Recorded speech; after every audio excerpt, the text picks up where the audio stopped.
Hi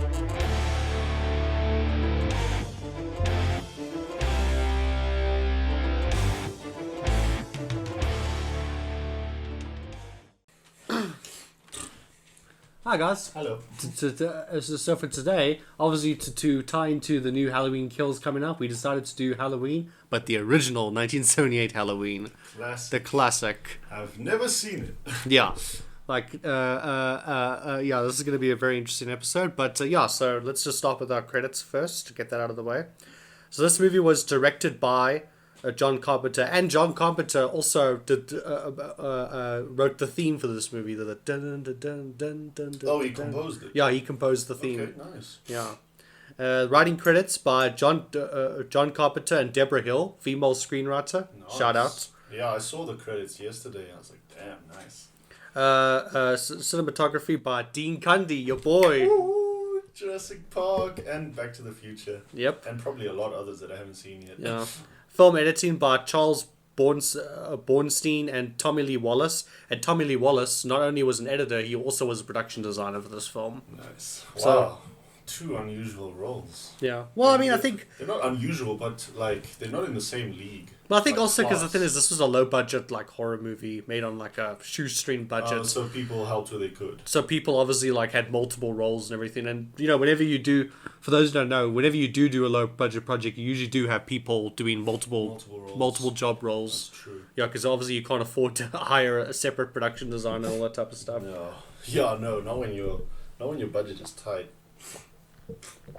So yeah, so we sort of talk about our No, I'm joking. backstory with this film. So to start with me, my backstory, I never really grew up with the Halloween horror movies. Like sort of how I've alluded to before. You know, when I grew up watching horror movies, I didn't really grow up with Texas Chainsaw, Nightmare on Elm Street, or Halloween or whatever. For me, it was pretty much like Friday the 13th the whole way, because I was just like super into Friday the 13th and Jason Voorhees and everything. And then my first exposure to the Halloween franchise was Halloween Resurrection. Lovely movie with Paul Rudd and Buster Rhymes. Yeah, like that movie is just so bad. I mean, and I even told you off camera, like when we were about to watch the original, that in the Halloween Resurrection there's a part where Buster Rhymes fights Michael Myers and he uses kung fu on him. It's like, yeah, I don't want to watch it because of that. Don't watch it. I'm going to do myself that favor. Yeah, don't watch it. It's terrible. We were just we were talking about the list in our free time yesterday of movies we wish we never saw. We want that time back. Yeah, I think you brought that movie up. Yeah. So I'll make sure to avoid it.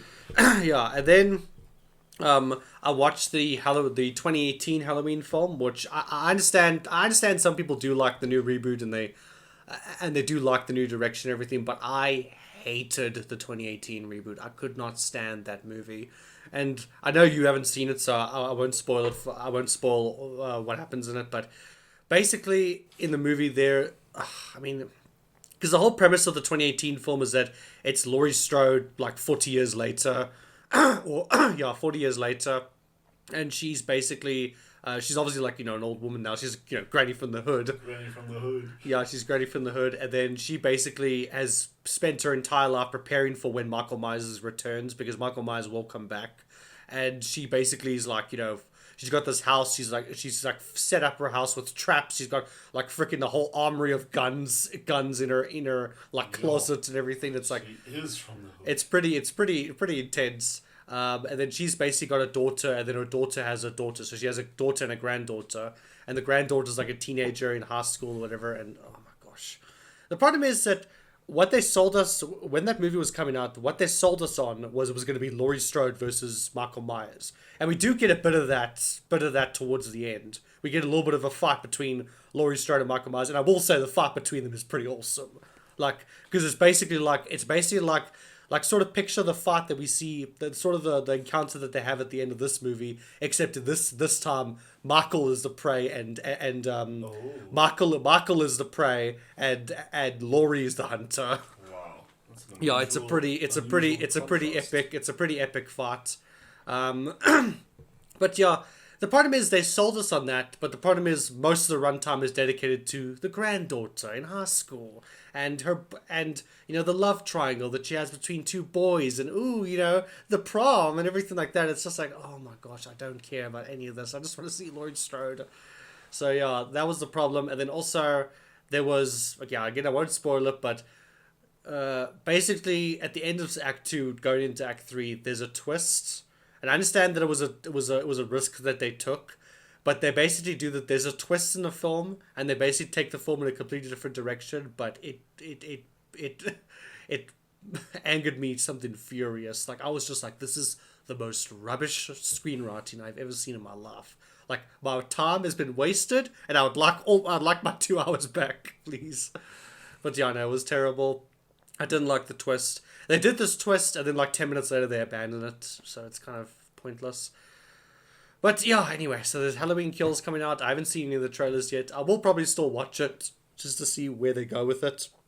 I know a lot of people are hyped for it, but yeah, I wasn't. I mean, that was a very long tangent, but I wasn't very into the 2018 one. And then people are very hyped for Halloween Kills. I keep seeing people on Twitter saying that it's good that Venom got moved 2 weeks back behind Halloween, because if it did, Halloween would have destroyed at the box office. I'm like, a horror movie versus a superhero movie? Do you realize it's a superhero movie, right?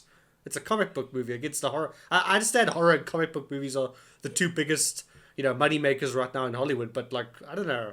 I don't know what your take is, but I'm not really sure that Halloween could take out Venom at the box office. But I don't know. Maybe Halloween just really is. People are really that hyped for the sequel, but yeah.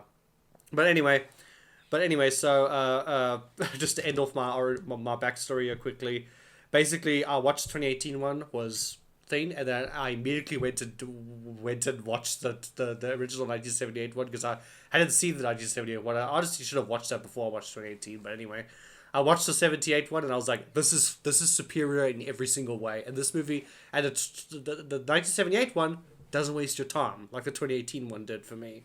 So yeah. Anyway, very, very long backstory, but yeah, I'll shut up now. What is your backstory? My backstory is, I always knew about Michael Myers, especially my neighbor. He's a huge fan of Michael Myers. He's always going on about him, like, oh yeah, this and that, and I'm like, all right, cool. I'm pretty sure he's read the script to me. I don't know how many times. He's such a geek for Halloween, which is cool. And because of all the other slashers, Freddy and Jason and all those other Magic Mikes, I never had a real urge to watch Halloween. I always knew it was a slasher. It was kind of predictable what happened, especially in the earlier films. Yeah. But up until this podcast where you were like, hey man, let's do Halloween, I was like, alright, cool, now I can finally watch Halloween. I had a reason to watch it, and I liked it. Yeah. Yeah, because I didn't really have much of because I think for me, like, I didn't really have much of a interest in the franchise. Like, it was when I watched the original that it kind of clicked for me, and I was like, oh, okay, okay, this is why people like Halloween so much, because the original is the movie that we're talking about today is a classic. It's very good. It's very, very good. I can see why he's held up there with the greats. The greats. The slasher greats. Yeah, like Jason. But I have questions. No. Okay. Oh, you want? Okay, do you want to get to the questions, or will we get to that as we go on? No, we'll get there as we go along. Okay, cool. So, basically, the story for this film takes place. It opens with Dr. Luminous, played by Donald Pleasance, who's a cool name, Luminous. Yeah, Luminous. Yeah, Luminous is a fan favorite. Everybody loves Luminous. Is that the character that spent most of the movie? Yeah, the doctor, the doctor in the trench coat from the movie. Dr. Luminous, he's going to the asylum, obviously to pick up Michael Myers because they have to transfer him. And Dr. Luminous, basically, he brings up this very interesting idea halfway through the film that Michael Myers, Michael basically represents pure evil. He's just pure evil. Because like there's a really cool monologue that he goes on when he says like, I met Michael. I met Michael like, the 6-year-old boy, and all I saw was just this black expressionless face. I think he goes on about like I spent 6 years. I spent I think think it was 8 years. I think I spent eight. 8 and then 7. Yeah, I spent 8 years trying to get through to that boy to help him, and I spent the next 7 years trying to keep him in, make sure he didn't get out and everything. Like, yeah, it's a pretty cool. Even though the plot is pretty simple, it's a very cool examination. I think. Yeah, of course, I'm totally with you. It's a very cool examination of like evil and that type of thing. But yeah, so basically he's driving there with a nurse. It's the middle of the night in the rain. And then they pull up to the asylum, and then some of the inmates are walking around freely. And then dude, that gave me Walking Dead vibes. Yeah, it was kind of creepy. And then it was really creepy. And then they go like, "What's going on?" And then Dr. Luminous gets out the car to obviously go to the gate to open it. And then Michael climbs on the car. And then at first I didn't realize that was Michael. I just thought that was another inmate. But when he drove off with the car, I was like, "Oh yeah, that's Michael. That's actually Michael." Yeah, and he basically like he throws the woman out the car, GTA style. Gets inside her car, and then like drives off. Gasses. Yeah, he gasses, and then yeah, basically Donald for the rest of the movie, Dr. Luminous is on the hunt to find Michael because he needs to bring Michael back. And he has the help of that police sheriff. Yeah, the sheriff. Who I'm glad wasn't pedo stash man. He wasn't creepy because when he bumped into our main character, her name is Laurie Strode. Laurie, there we go. All these Lauries this week. When she bumps into him, I thought, oh no, here's that cop that's like low key creepy and he's gonna flirt with her. And he just let her go. I was like, oh, thank you, movie, because I really thought he was gonna like. Well, thankfully, this is the 70s. This was before movies, I think also before the public consciousness. I mean, obviously it happened back then, but the public consciousness was that, oh yeah, your fellow police officer, respect your police officer, respect your law enforcement. Your law enforcement, they protect the citizens and everything like that. Yeah. True. Life was nice in the 70s and the 80s. Yeah, but basically, so yeah, we continue on, and then we cut to Laurie. Obviously, who's like just a normal teenage girl. Her father, I think, is a real estate agent. Like, I think they make that clear that he's a real estate agent, because when she comes out of her house, he comes out to go to his car, and then he says to her, like, make sure to leave the key at the Myers house, because there's a couple that's going to go look at it later today. Plus, there's a sign on the car that says something realty. So obviously he's a house guy. Yeah, house guy. And then anyway, she goes on a walk, and then she, obviously beats up with the one little boy. I can't remember his name, but the boy that she basically is babysitting. Because the thing is, she's got a group of teenage friends, and they're all babysitters, so they all go and babysit houses, and they often babysit at houses that are like right next to each other, so they often interact and help each other out and swap kids around and everything. It sounds weird, but like swap kids around, like they Pokemon cards. Yeah, exactly. So yeah, and then she goes to the Michael Myers house, which and then also we actually missed the initial opening, where we see it's sort of a first person POV shot of the kill of somebody, like, going around this house, and then we see this girl with her boyfriend, and then obviously they go upstairs, and then the person in question gets a knife, and then the boyfriend comes down because obviously him and the girl got busy. And then she goes up, and then while she's like, naked basically, he like stabs and kills her, and then right at the end, when the boy when he comes out and like they take off the mask, you find out that it's a child that actually did that. Yeah, it's a pretty cold opening, actually. It is to have like a child. I was taken aback. Plus, that kid looked like he had, or maybe he didn't look, but he didn't say anything about regret or apology. He kept quiet the entire time. Just like this blank expression on his face. That was very, very creepy. I wonder if he even knew the impact of what he did. Yeah. Because sometimes kids, they do stupid stuff, but they don't realize the repercussions that young.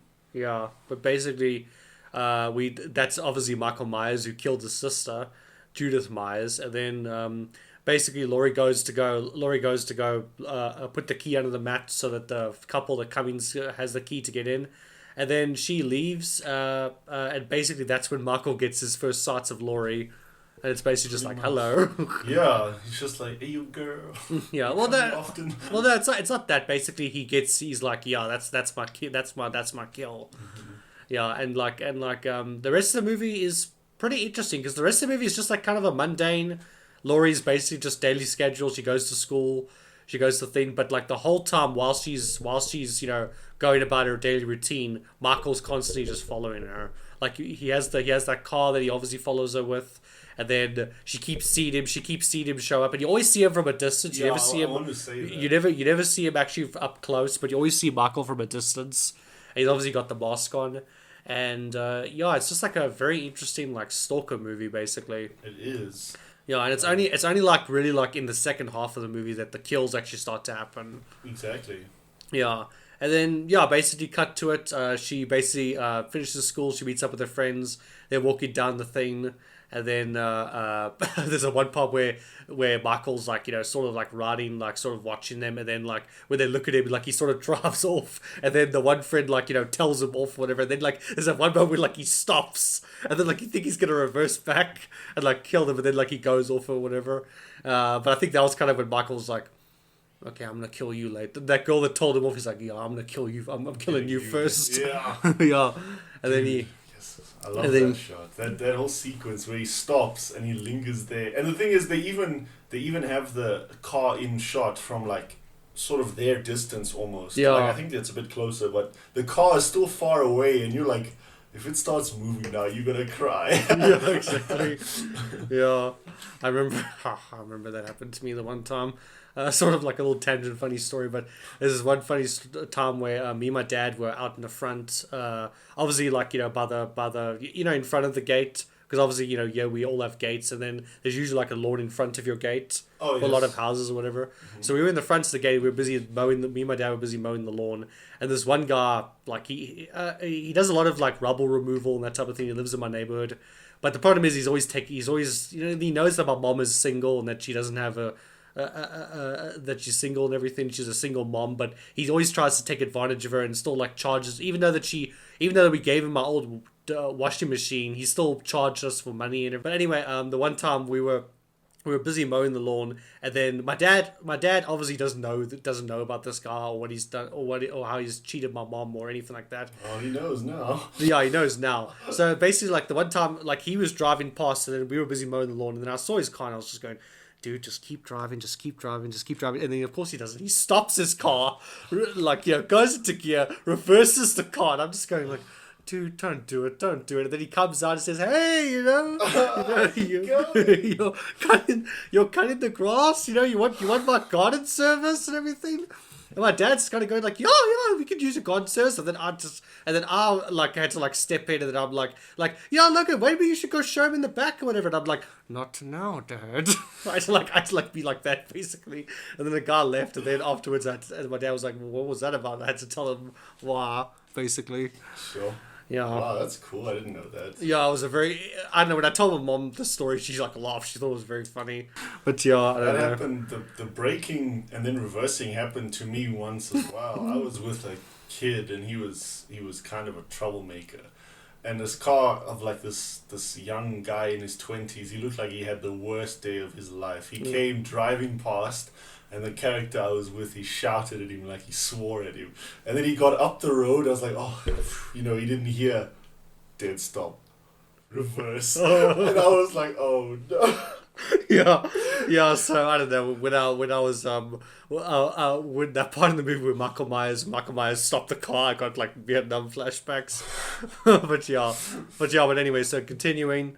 And yeah, not really much else. I mean, the movie's pretty simple. There's a very simple plot. So basically, it's the evening now. They're basically looking after the kids. And again, like I said, the Laurie's on the one house, and the friend is at the other house looking after the little girl, and Laurie's looking after the little boy. And then she calls up her boyfriend, and then she wants to go pick up her boyfriend. So she comes over, leaves the little girl with Laurie. So Laurie's got two kids to look after, and she goes off to go. She obviously wants to go off to go pick up her boyfriend, but she gets into the car. Then Michael's in the back of the knee. Basically, like we get our first kill where he strangles her. Oh yeah, and she has the funniest death face. Yeah, she has like such a weird death face. She really does. It's like, what the hell? I just said it was the 70s, but it's a bit of a cringy face. It's a little bit, because at first I was like, I thought she was trying something. I thought, okay, she's gonna open the window, and then she sort of dies, and then she sinks lower, and then she dies again. And then she like falls on Window. steering wheel with the horn, and then the horn keeps going off. Yeah. And I'm like, oh god, Michael's gonna leave her there, but then no, Michael does pick her up and he takes her. And then later we actually find out that he actually like because at one point because we keep cutting back to Luminous, and he's obviously following Michael's footsteps. Or he's following Michael slowly, like sort of catching up, and then he goes to the graveyard to find Judith Myers, obviously the sister that Michael killed when he was a kid, grave, and then the gravestone has been taken, and then later we find out this really cool thing where Michael basically put down the girl, the friend that he just killed on the bed, and then he puts the Judith Myers gravestone. That was a pretty cool shot. I thought that was quite interesting. Yeah. Like, that's why I sort of tried to make a connection. Like, did she look like his sister? I mean, not really. Not really. I didn't like. The other girl that the second friend that he kills, she looked more like his sister than the first girl. First lady. The first girl did, but yeah, I don't know. So I'm not sure why he did that. That's why I thought, is it like because they live in that house? But then I was like, no, his house is down the road. He seems to be very, like, unclear about what he wants. Maybe he's sort of figuring it out. Yes. Know, like... Well, that's kind of how slashers are. That's kind of the theme of slashers, is like, don't have sex before... Because obviously this was back in the 70s and 80s, so it was like, don't have sex before marriage. Or Mike will get you. Or the slasher man will kill you, because Jason's the same thing as well. Basically, he died in the lake because the scout leaders were obviously off getting busy, and now he always kills people. Then in a lot of slasher movies, the virgin is always the one that lives. That's true, yeah. Yeah. That even carries that's kind of through. Yeah, that's basically the theme of it. I mean, she was trying, though. She had, like, a crush on this... I think his name was Ben or something. No, well, yeah. Laurie had a crush on this guy named Ben Tramer. There we go. Which just says, like, she likes Ben Tramer. She's like, oh, Ben Tramer? I knew it. It's like, ugh. Well, that's high school for you, mate. They all just gossip and giggle about the opposite gender. Yeah, basically. So yeah, then basically, and then sort of adding to what you were saying about the fact that he's curious. He is kind of curious because remember when he kills the one boyfriend, the famous kill of him, taking the guy on the wall and stabbing him, him hanging on the. That's what I said. How I look at my new posters. Yeah, him hanging on the wall. There's like that moment where he just stands there and he sort of he checks it, turns his head and he's very curious about death and about how he can kill these the different ways he can kill people. That's and everything. What I'm saying, because it's his first time. It's his first time off the leash, basically. He's trying to figure out where he fits in almost, and what his limitations are. Like the Indominus does in Jurassic World. Yeah. It does it it just destroys everything basically, trying to find out its limits. Yeah, basically, there's actually a pretty cool. Curiosity. Again, I don't like the 2018 one, but there is a pretty cool kill. What he does is where there's this one guard there, and then he rips the guy's jaw off. So you see that it's pretty. It's the problem with also 2018 ones that you don't see the kills. You always see the bodies after the kill, which is also kind of something. I'm like, no, I want to see him actually kill these people. I don't want to see seeing the thing afterwards is cool, but it's not as cool as actually seeing him do it. But anyway, he rips the jaw off this guy, and then the one woman's in the bathroom, and then there's a part where he's in the bathroom, and then his hand comes over the stall and he drops the teeth there while she's sitting there. Wow. Yeah, it is pretty cool. Wow. But he's kind of a troll. But yeah, he is a bit of a troll. But yeah, no, so basically, not much to say. Oh yeah, there's also a pretty cool Easter egg.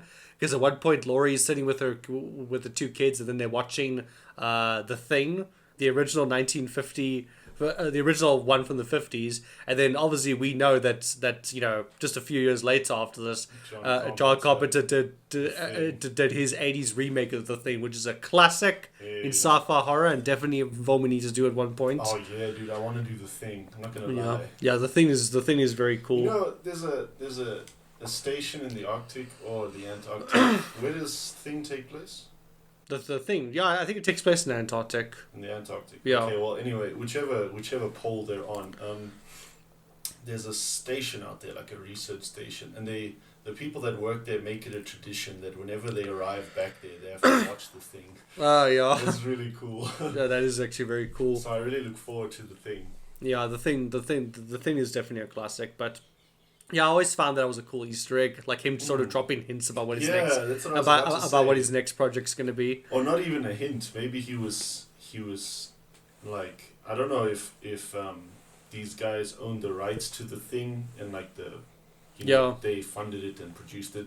I don't know if they owned the rights, but if he dropped that movie in there, he was like, come on, give it to me. Yeah, give it to me. You know. Exactly.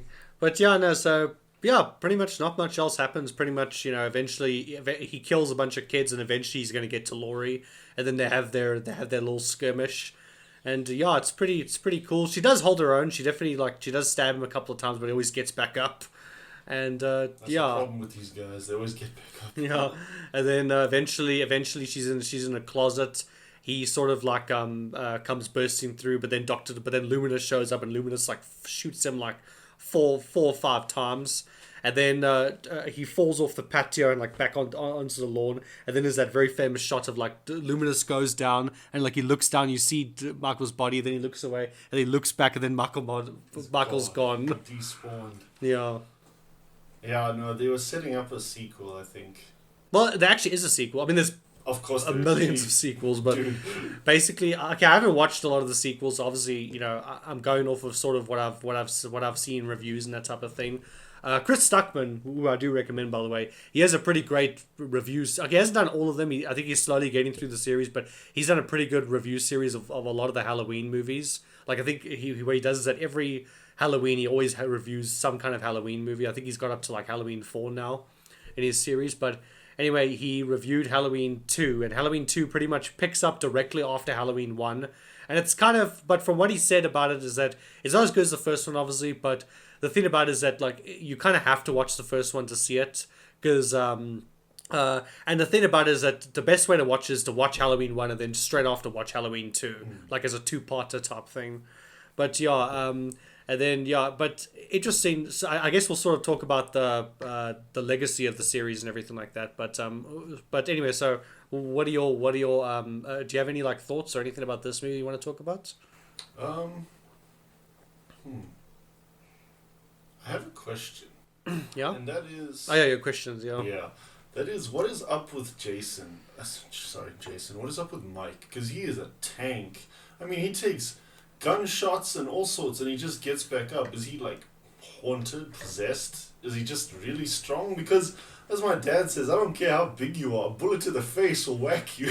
Yeah, exactly. So is there a hint of supernatural voodoo or something? Is that built on in the second one? Do they explore it? From what I've heard in the series, I think originally he was meant to just be a serial killer, but I think as the series went on, he kind of went no, Michael's supernatural. He's got some sort of supernatural abilities, because obviously he survived all this. Friday the 13th did. He survived all this thing, because the thing about Michael, okay, he does die in the second one. The second one they sort of killed him off, because the interesting thing about the Halloween series was that originally John Carpenter intended it to be sort of an anthology series where it's different horror stories on Halloween and that type of thing. And then Halloween 2 was kind of meant to sort of end Michael Myers' story, and then sort of they wanted to move on to something else. And then Halloween 3 is not about Michael Myers, at all. It's a completely different story. But I don't know, I haven't seen Halloween 3, but apparently a lot of people... I mean, there is a cult following for it. There are people, obviously... There's a fandom, and obviously people who do love that movie, but the majority of people just didn't like it, because it's just they're basically... The public consciousness was, I came to a Halloween movie to see Michael Myers. Where's Michael Myers? Who's this guy? Everything like that. So, That's interesting. Yeah, so basically with Halloween... and then after, from Halloween 4 onwards, they sort of okay, no shit, we have to bring Michael back. Oh, okay, and then so they did bring him back in number 4. Yeah. Yeah, well, I think it's kind of doff to have something without your main character. I think your movie, even if it's atrocious, will get more appreciation if your slasher remains the same compared to if you change him. Yeah, exactly. That's my thought. So, yeah. The only thing I think that improved on a slasher actually changing is going from Jason's mom to Jason. Yeah. That's the only slasher I think that was improved upon by changing.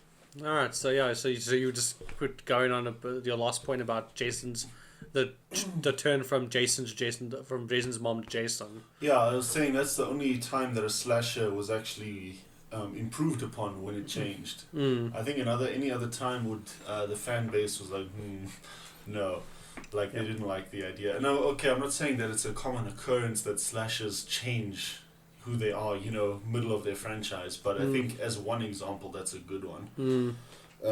And then I was also just saying that Jason's mom is still in the second movie as that head in his cabin. Yeah. She talks and gives him instructions and stuff. And later in the movies they do that thing where like in the reboot where he captures one of the teen girls and he sort of brings her back to his like man cave or whatever, because the thing is she reminds him of his mother. She looks like how his mother looked like when she was very young. And then the thing is, then he even does the thing where he makes her wear his mother's sweater to sort of just to remind him of his mother. Then that's how she sort of tricks him. She sort of puts the sweater on and then she says, Jason, and she's like sort of like commands him around. Yeah. Anyway, sorry. That was just my example of a positive slasher change. Shall we continue with the story? Yeah. I mean, it was like I said, there's not really much else that happens. No. Basically, Jason and her, he kills a bunch of teens. Him and Jason and Laurie finally have their encounter. And then, I remember I remember reading somewhere that Jamie Lee Curtis can't stand watching that scene because she just says that her acting in that scene is so bad because of her, screaming and everything. I'm like, oh, she's not doing that bad. No, not at all. Not that bad. But yeah, she's pretty cool in this movie. Was it her first feature? Yeah, I think it was her first big role that she landed. And obviously... she killed it. And obviously she's done a lot of, iconic roles since then. But yeah, Laurie Strode is kind of her main thing. And now in the new one, she's Granny from the Hood. This Granny seems to be all over October, dude. Yeah. This Granny, she's upsetting me now. Yeah. But I appreciate this inside joke that's, just a meme that's starting with us. Yeah, Granny from the Hood.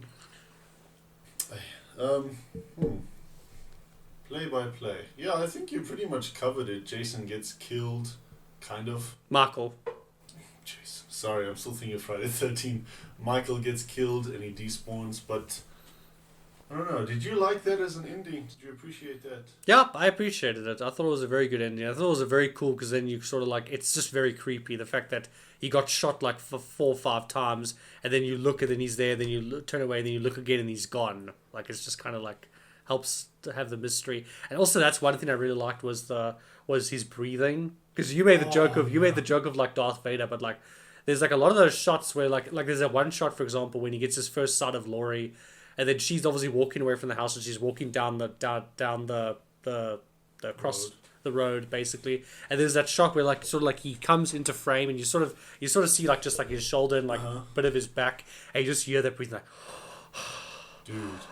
And that you just shot, hear that shot breathing. Is not brief. I mean, it's there for 30 seconds. Yeah, that's what I was gonna say. Is that it lingers on that shot really for a very long time. Because initially I was like, all right, that's pretty cool. He's scoping her, and then it's I looked up again and he's still there, and I was like, oh my.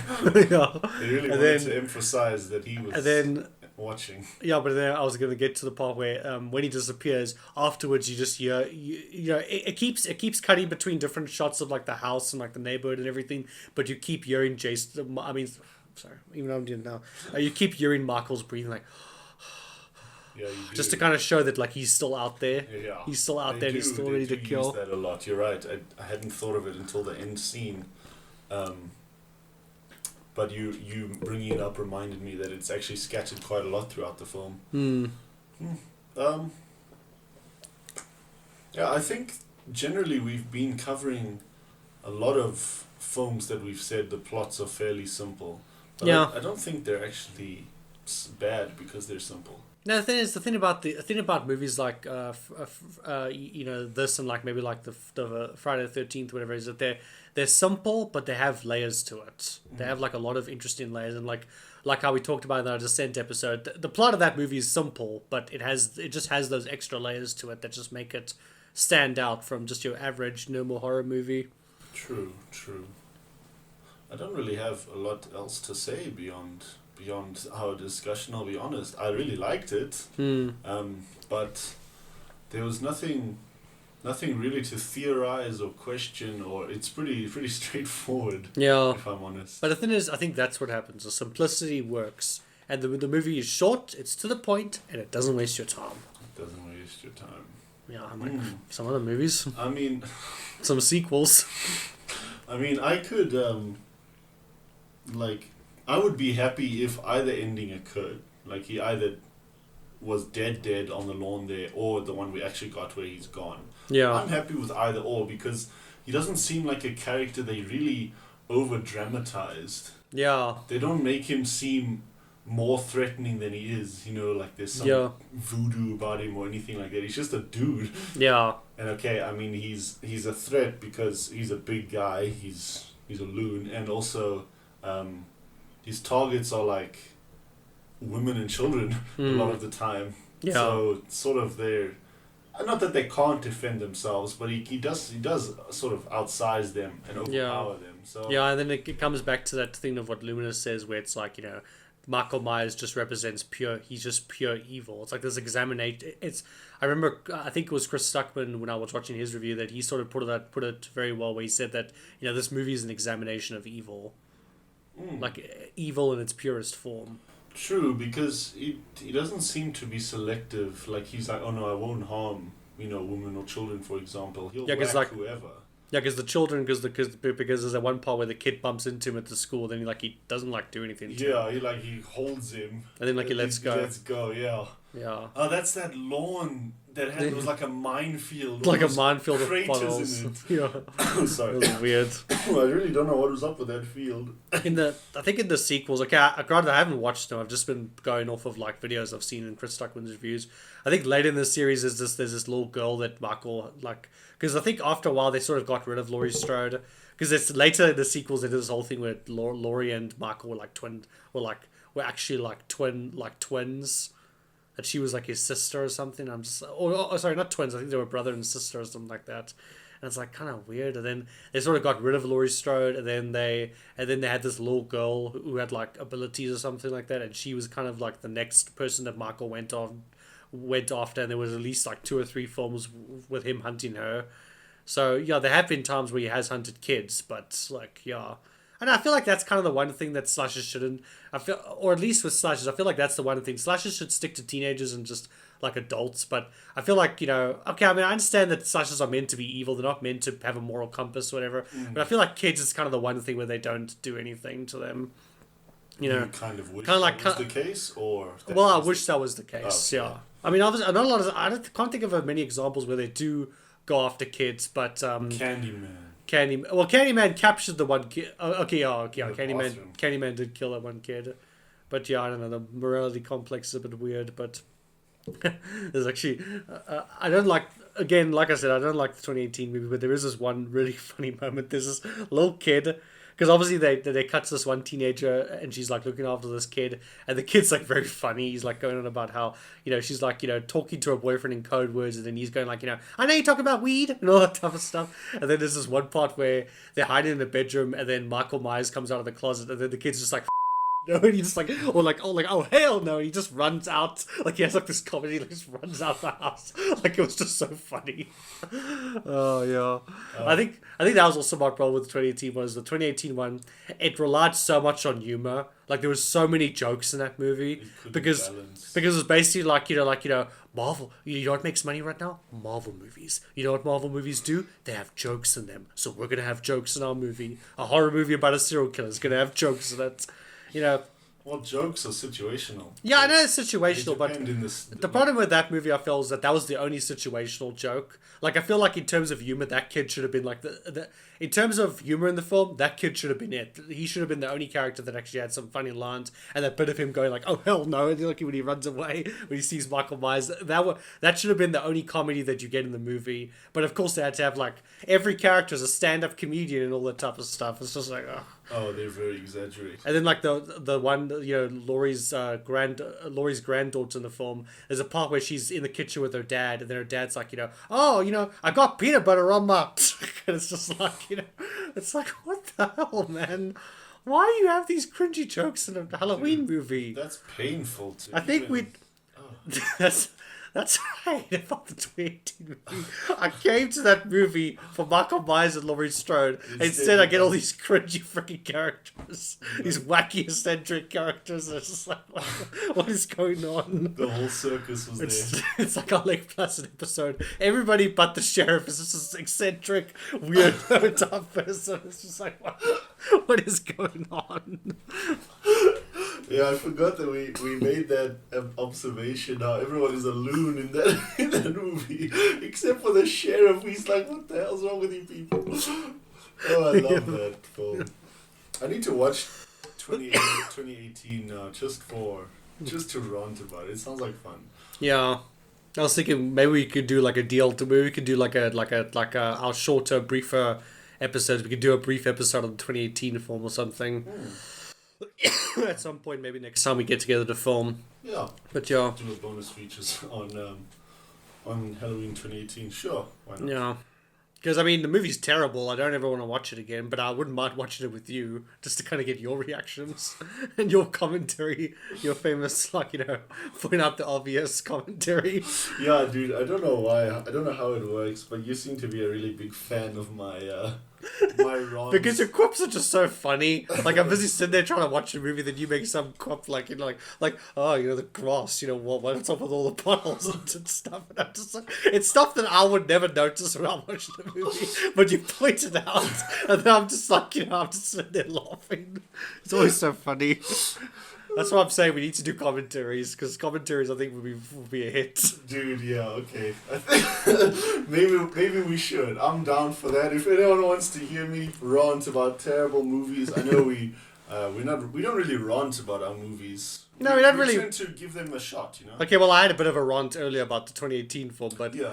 But I don't know. I just like watching movies with you because you always have those dry, witty comments, and you always point out those scenes, and I always just sitting there just laughing, or at least very least smirking. Well, I'm trying to hold it in, but I don't know. You just can't. Well, if anyone ever wants to watch a spin-off series where Logan and I do commentary live. Not live, but we'll do not live, but it'll be like a audio commentary that they can listen to while they're watching the actual movie. Yeah, and then obviously they can just go along with us. So. Yeah, as we're talking. Well, that makes sense. Then, of course, let us know. I'm down for it because I like to make jokes. It's kind of my thing. Tons of jokes. Definitely. Sorry, I'm enjoying this tea. I don't really have much to say about Halloween. It was phenomenal as it is. It's just not a lot to explore, so I'm sorry if I don't have a lot to really add to this conversation. No, it's fine, man. I mean, the thing is, that's what is so great about the original 1978 Halloween is that it's simple. It's simplicity to the max, but it's effective, and it's a good horror movie. At the end of the day, it's a timeless horror classic. Definitely, I agree. And again, I watched this movie for the first time, back in 2018 after I was horrendously assaulted by that reboot that they did. But I watched it and I thought that, I should have watched this movie a long time ago. This is a classic. This really is a good horror movie. And I can see this is pretty much set up. Okay, I understand that the original Texas Chainsaw Massacre did come before Halloween. So that's technically the first slasher. But Halloween, I feel, set the template for how to do a slasher and how to do it properly. True. Do you want to go into any other segment? I think we pretty much covered the plot. Yeah, pretty much covered the plot. I mean, in terms of Halloween Kills, I'll watch it when it comes out, but I'm not going to go see it in theaters. I mean, it's a kind of a wait for streaming type of movie. But I mean, I'll watch it. I'll see what it's about. Maybe we'll do a bonus episode on it. But yeah, and then obviously, this is part of a trilogy because obviously there's 2018 is Halloween Kills. I can't remember what the third one is called, but there's going to be a third Halloween. So obviously we'll probably come back and revisit Halloween in some way for our show. But yeah, probably. I guess also any takeaways? Any shots? Anything that you stood out to you that you liked? I don't think there were any specific shots. But Except for I will say that one shot I like where he obviously gets his first sight of Laurie, and then he comes into frame sort of in the corner, and then it lingers on that shot of him just breathing. Yeah, that I will say is a highlight shot for me because initially you're like, okay, cool, he's watching, And then you can go have a sandwich and come back. The shot is still there, and you're like, whoa. Yeah. So there's a real emphasis placed on that shot, which I thought was cool because I didn't really see it coming. Yeah. But in terms of camera sequences, I like that throughout the film he's always seen from a distance. Yeah. Even when he has his mask for most of the time, but you always see him from a distance, only until like the second half of the movie. Pretty much, yeah. You never see his mask or even his face. You see his face for like a brief second, a second or two once he's just about defeated. What else I was gonna say was they keep him at a distance, but like other characters, they sort of like, especially Laurie, because she's the one that sees him the most from a distance. When she kind of like squints, to see this guy, you kind of do it with her. You like, yeah, it really gets you involved. You're like, what's this guy doing? Yeah, it gets very involved. And then also like the because they cut the shots often whether it's the kid or whether it's Laurie, because obviously their house is here, then the other house is there where the other girl is, and they often like look at the house and there's always that silhouette shot of him, and then occasionally sometimes when you see the house, because they cut back to that house shot a lot, like it's a fairly reused shot. And sometimes, it'll just be the house at night, just a simple house or whatever. But the other times you'll see Michael's silhouette standing there. Against the light. It's very creepy. It's cool, though. I'm glad that they used minimal in terms of, like, square meters. They only had those two houses, basically, for most of the film. Yeah. Which was, and Jason's house, which was, like... Michael. And Michael's house, which is, like, around the corner or on the same street. Yeah. So... Their execution for that was cool, and that's what I'm talking about. Is simplicity. Simplicity, exactly. Simplicity. Yeah, simplicity. Dude, back when they could just make a simple movie like this and it could work, but now they gotta throw in 20 billion twists. What is this, Borderlands? Yeah, Borderlands. 20 billion twists. Yeah, but wanted to say sorry. Hold on. Oh, I appreciate that they hid his face. Not his face, even his mask. I mean, all the way up until he whacks that guy with the glasses, and then he kills the girl as well. Only then, when he stands up after killing her, that's the first time you actually see him completely.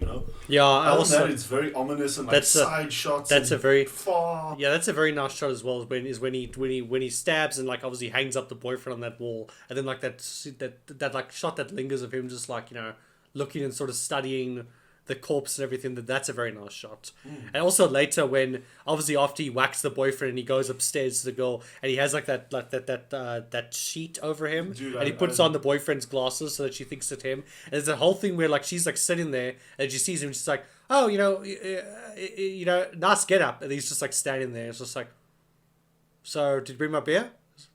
Just like and it lingers on that scene for a while. It's like, it's very creepy. Dude, it's creepy. I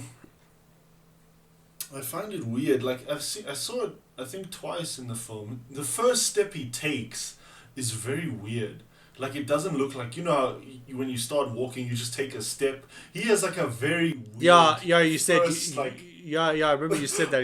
His first step is very weird. I don't know why he does that.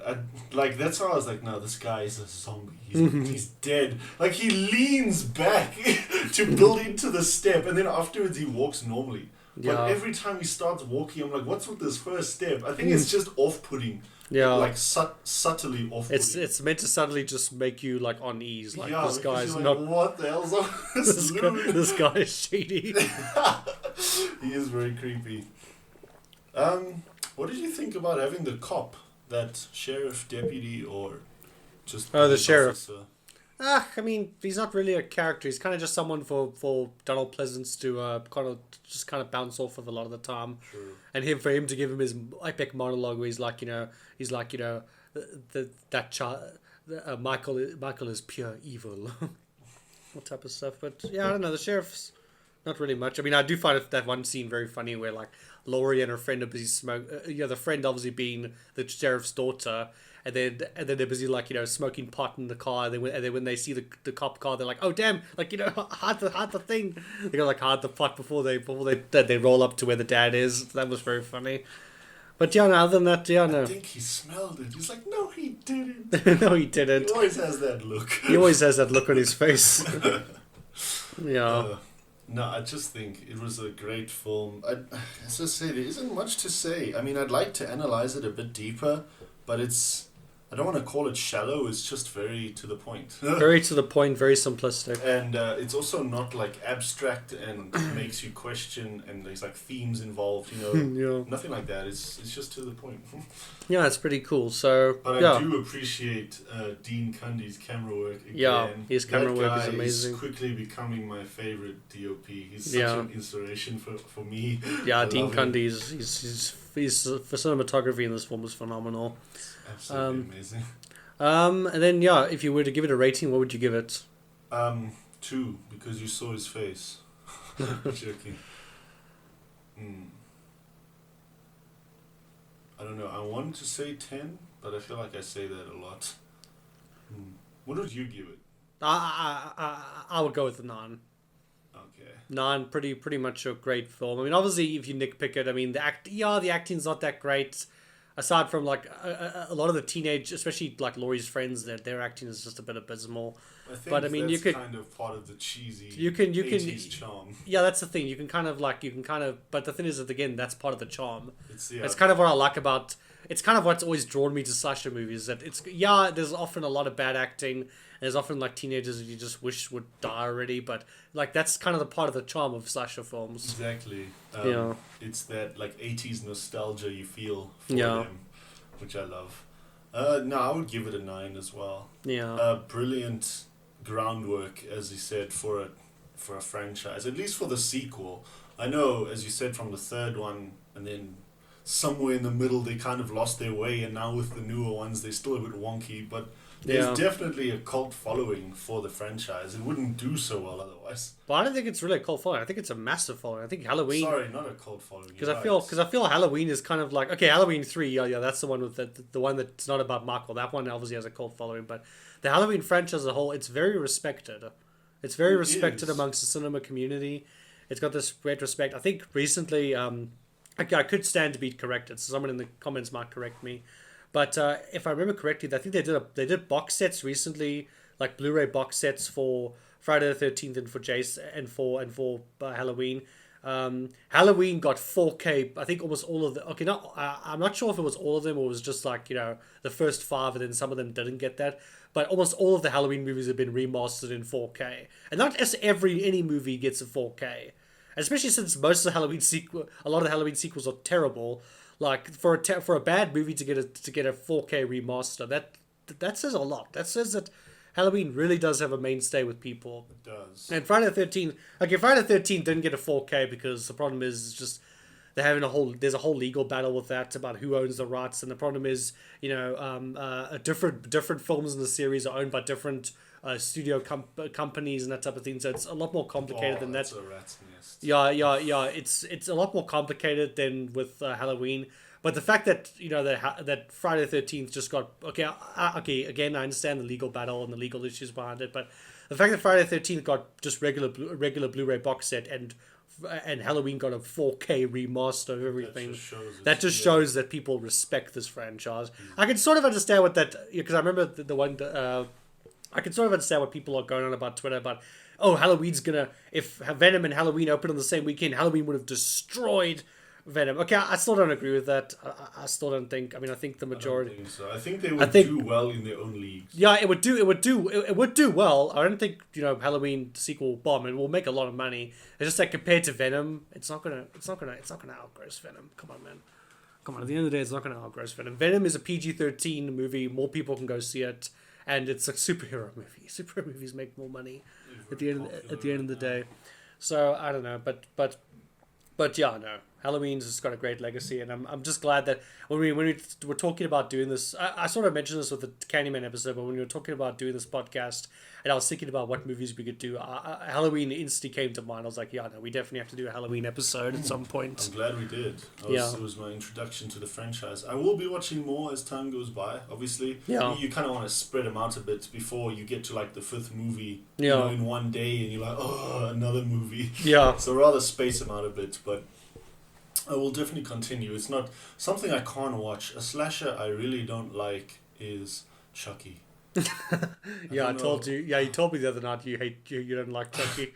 I don't know. I don't know why. I've only. I mean, when it comes to Chucky, I've only seen I saw the first original Child's Play, mainly because my girlfriend is like super into the Chucky series. Okay, well, she doesn't really. She says when I asked her about it, she said that no, a lot of the sequels are bad, but she still likes Chucky and she likes the first original Child's Play. So she made me watch it and I watched it and I enjoyed it. I thought it was okay. I mean, it's not a bad slasher movie or anything, but it's not my favorite. And then I wanted us to watch the new one as like a date night movie, but then she said to me, "Oh no, I've already seen it. It's terrible." And I'm just like, "Oh well, thanks." Jeez, like I thought it was gonna be a whole date night movie and everything, but you went and just ruined it. But anyway, but yeah. So, but yeah, I don't know. I mean, yeah, like I said, Tim's slashers. Jason's kind of always just been my boy. He's my boy. He's my boy always. Obviously, I'm starting to sort of learn and sort of respect the other slashers. Like Leatherface is pretty cool. Candyman, a lot of respect out to him. Michael Myers, of course. I have respect for him now. Chucky, just he's in the corner. He's kind of just annoying. He's like that that meme where it's like, Mom said you had to take me with you to the mall. That little brother no one really wants to acknowledge. That's what Chucky is. Basically, Mom says it's my turn to play on the Xbox. I don't like Chucky. Yeah, I need to rewatch the first one for our podcast and go through it with a more understanding eye. But as a character, I'd like to do all the... when it comes to the first of every single slasher series, I'd like to do all of them with you.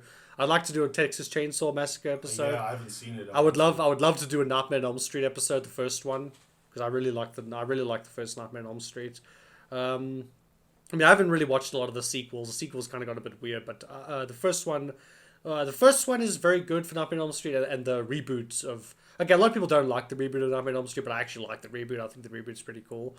But anyway, but yeah, I mean, that was pretty much just us talking about Halloween, basically. Pretty much. Just wanted to give the series a bit of a shout out on our channel. And there was another slasher I wanted to bring up.